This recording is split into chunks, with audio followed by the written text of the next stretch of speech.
ઓમ નમો નારાયણ. હું અરુણાબેન પી ગોસ્વામી સુરતથી તમારું સ્વાગત કરું છું અરુસ કિચનમાં. તો આજે આપણે બનાવશું મગના ઉત્તપમ. તો એના સારું આપણે આ 1 કપ પલાળેલા મગ લીધા છે. જે રાતે પલાળી દીધા હતા તો સવારે એકદમ સરસ પલળી ગયા છે આ રીતના. અને 1 આપણે ટમેટું લીધું અને 1 નાનું ગાજર આ રીતે સુધારીને લીધું. થોડાક લીલા ધાણા લીધા, 1 ડુંગળી આપણે આ રીતે સુધારીને લીધીશ અને 1 મોટું મરચું મીડિયમ તીખું આ રીતે આપણે ઝીણું કાપીને લીધું. થોડુંક આપણે મરી પાવડર લીધું અને મીઠું જોહે સ્વાદ પ્રમાણે, તેલ જોહે અને પાણી જોહે આપણે. તો પહેલાં આપણે આ મગને પીસવાના છે. તો આ આપણે એક મિક્સર જાર લીધીશ, એમાં આપણે બધાય મગ લઈ લેવું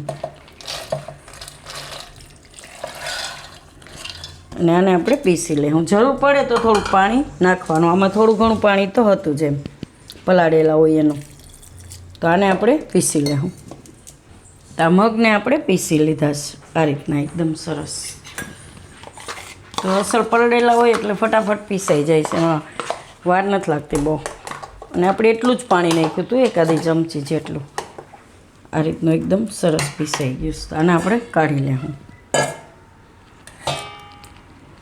નાસ્તામાં આપણે બેસ્ટ રેસીપી છે આ.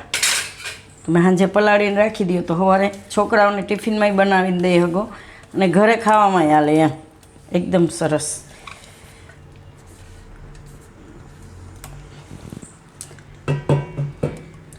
તો હવે આપણે પહેલાં ગેસ ચાલુ કરી દઈશું એટલે તવી આપણી ગરમ થઈ જાય.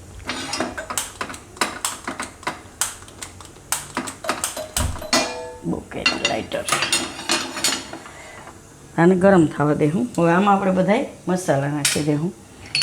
તો મીઠું નાખીશું સ્વાદ પ્રમાણે અને મરી પાવડર અને તીખા મરચાં. જો તમે છોકરાવાળું કરતા હોય તો તમે તીખું મરચું સ્કીપ કરી શકો. અને ગાજર ને ડુંગળી, કોઈ પણ શાકભાજી તમે આમાં નાખી શકો તમારી રીતે. ને ટમેટું, લીલા ધાણા, આ બધું આપણે મિક્સ કરી લેવું. આમાં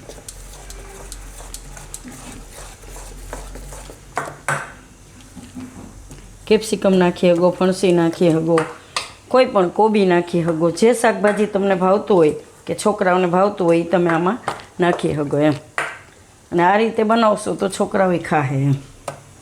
તો આ રીતનું આપણે જોઈ ખીરું. હવે આપણે તવી ચેક કરવાનું. તો ગરમ થઈ ગઈશ. થોડુંક આપણે એમાં તેલ નાખીશું.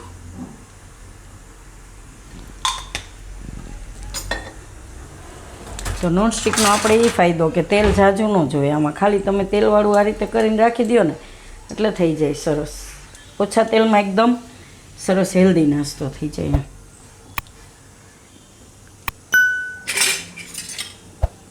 આમાં હવે ચમચો ભરીને આપણે ખીરું નાખીશું.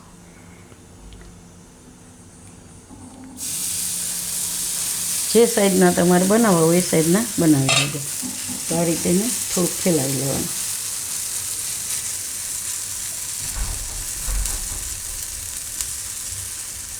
સેજ આ રીતે જાડું રાખવાનું.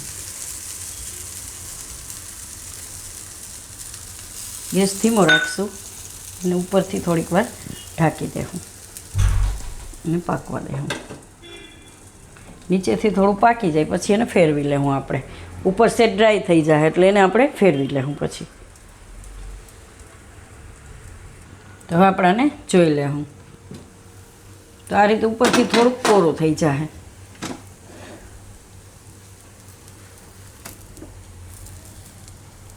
હવે એને ફેરવી લેવું આપણે અને બીજી બાજુએ પાકવા દેવું. તો થોડુંક તેલ નાખશું.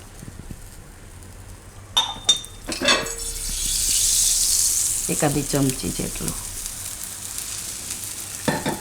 તો ધીમો ગેસ રાખીને પાકવા દેવું. હવે ઢાંકવાની જરૂર નથી, એમને સરસ પાકી જાય થોડીક વાર રહે એટલે. અને આપણે બીજી બાજુ એ રીતે ચોળવી લીધું આ રીતનું. તો આને આપણે કાઢી લેવું. તો આ રીતે આપણે બધાય બનાવી નાખીશું.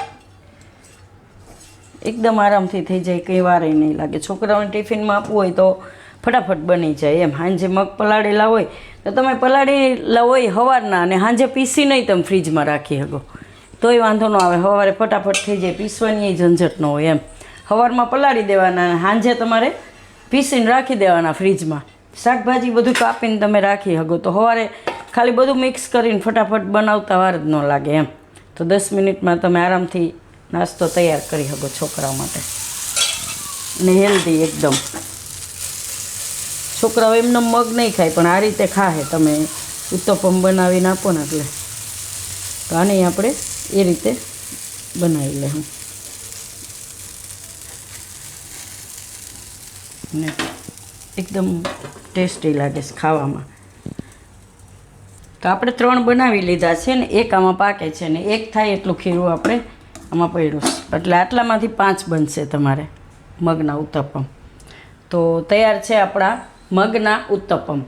તો જો તમને મારી આ રેસીપી પસંદ આવી હોય તેને લાઇક કરજો, શેર કરજો અને મારી ચેનલને સબસ્ક્રાઈબ કરજો અને બેલ આઇકન દબાવવાનું ના ભૂલતા. કમેન્ટ કરીને કહેજો કે તમને કેવા લાગ્યા આ મગના ઉત્તપમ.